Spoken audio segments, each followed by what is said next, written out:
first letter should have been impossible. It arrived without a stamp, without an address, and without any sign of how it had gotten inside my apartment. I stared at it for a long time before opening it. The paper felt old, brittle, like it had been waiting somewhere for years. Inside there was only one sentence. "You were not supposed to read this." At first I thought it was a mistake.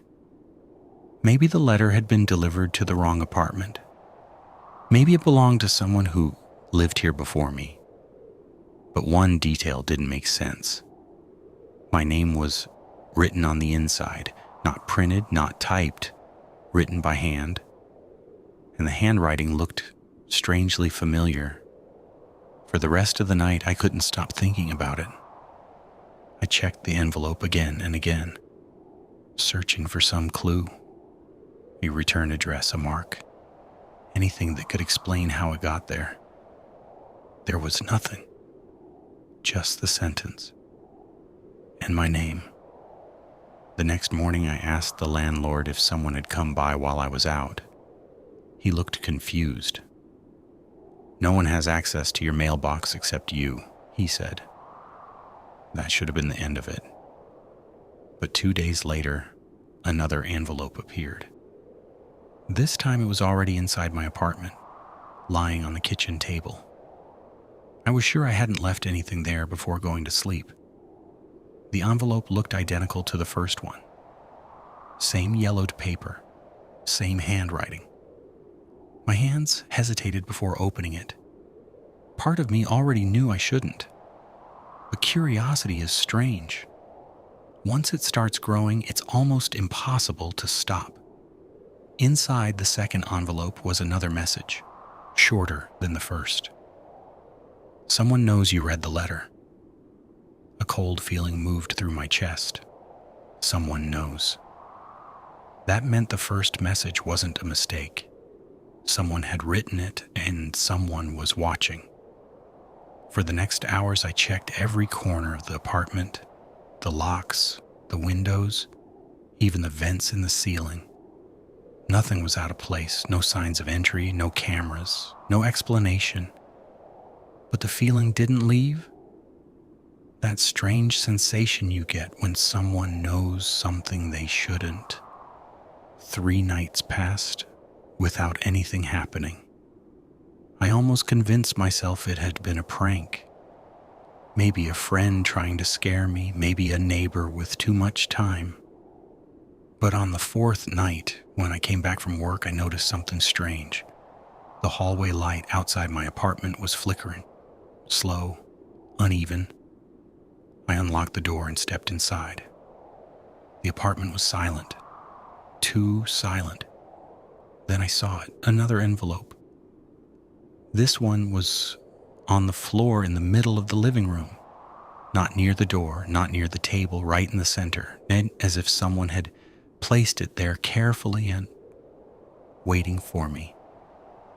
My first instinct was not to touch it. Something about the way it sat there felt deliberate, like a trap. But eventually I picked it up. The paper felt the same as before, old, dry. Inside was another message, longer this time. "You should have burned the first letter?" My hands froze. Burned it? Why would anyone expect that? Then I realized something worse. Whoever wrote this knew I still had the first letter. They knew I hadn't thrown it away. They knew I kept it. The most disturbing part came when I turned the paper over. On the back, written in the same handwriting, was a date. Tomorrow's date. And underneath it, one final sentence. "Next time we won't leave the letter." After reading that, I didn't sleep that night. I kept the lights on in every room. The silence felt heavy, like the walls were listening. Every small noise made my heart jump. The refrigerator turning on, pipes shifting inside the walls. At one point, I opened the door and checked the hallway. Empty. But the flickering light was still there. Slow, uneven. I went back inside and locked the door. The 3 letters were on the kitchen table, and I couldn't stop looking at them. Someone knew I had read them. Someone knew I kept them. Around 3 in the morning, I decided to do something. If the message said I should have burned the first letter, maybe that was exactly what I needed to do. I grabbed a lighter and held the first envelope over the sink. For a moment, I hesitated. Then I lit the corner of the paper. The flame spread quickly, curling the edges into ash.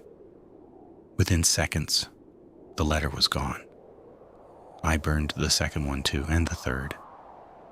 When it was over, nothing remained except gray dust. For the first time since the letters appeared, I felt relief. Maybe that was all they wanted. Maybe burning them was the end, but when I woke up the next morning, the relief didn't last. Because on the kitchen table, right where the letters had been, there was a 4th envelope waiting, and this time the message on the front wasn't my name. It was worse. 3 simple words.